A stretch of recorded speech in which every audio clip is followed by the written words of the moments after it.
Salam sejahtera untuk kita semua, para profesional dan usahawan Katolik setanah air. Kita berjumpa lagi dalam renungan berbagai kasih dan sebarkan harapan. Saya pada kesempatan ini akan berbagi kasih karunia rahmat Tuhan dengan tema servant leadership atau pemimpin yang melayani. Saudara-saudaraku yang terkasih, puji dan syukur bahwa kita sebagai seorang profesional dan usahawan Katolik terpilih sebagai murid-murid Kristus yang tentunya telah mengalami kasih dan anugerah Tuhan selama ini. Baik di dalam kehidupan keluarga, pekerjaan maupun dalam kesempatan pelayanan kita di keuskupan masing-masing. Kalau kita mengakui sebagai murid Kristus, sejujurnya menyerupai seperti Dia. Ada yang tertulis dalam bacaan Injil Matius 20 ayat 28, sama seperti anak manusia, datang bukan untuk dilayani, melainkan untuk melayani. Yesus yang selalu tergerak untuk melayani terlebih dahulu dengan memberikan makan 5.000 orang, menyembuhkan orang sakit, membangkitkan orang mati, bahkan juga dengan rela membasuh kaki murid-muridnya.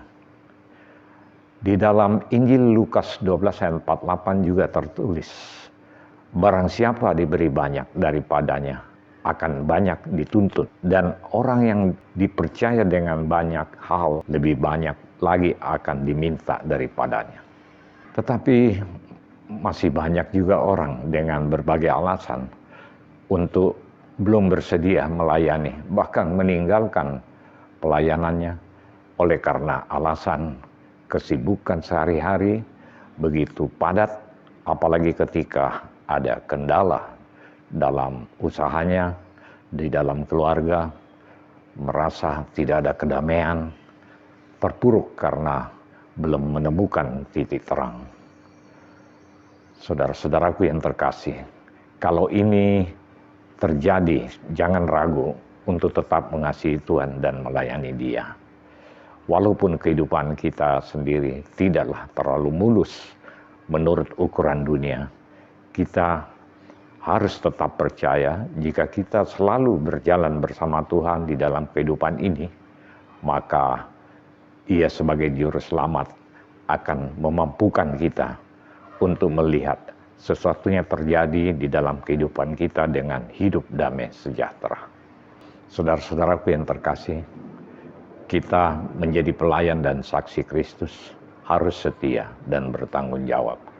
Percayalah bahwa di saat kita melayani Tuhan, di saat yang sama kita sungguh dekat dengan Tuhan yang kita layani. Tuhan tidak pernah meninggalkan dan selalu peduli siapa saja yang melayani Dia melalui kebersamaan kita, di pukat atau dengan cara kita masing-masing. Jaga roh kita agar tetap menyala-nyala dan berkobar-kobar. Hilangkan rasa kekhawatiran, tertekan, bahkan tertolak di dalam situasi dunia yang sedang tidak menentu. Sebagai orang Kristiani, kita harus menjadi pelopor terang Injil dalam hadirnya kerajaan Allah di dalam kehidupan kita masing-masing dengan cara membangun kebaikan dan kebenarannya. Mempromosikan kesejahteraan bersama dengan bertindak sebagai pemimpin yang melayani Allah.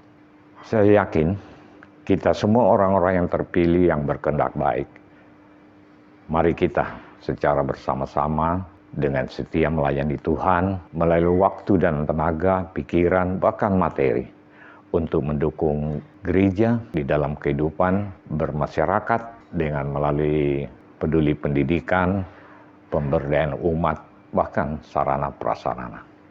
Kita berdoa semoga Tuhan selalu menguatkan iman kita dan memberikan kemampuan, kebijaksanaan dan kesabaran dalam menghadapi beraneka tantangan di saat kita melayani Tuhan di dalam gereja maupun dalam kehidupan bermasyarakat. Tuhan memberkati.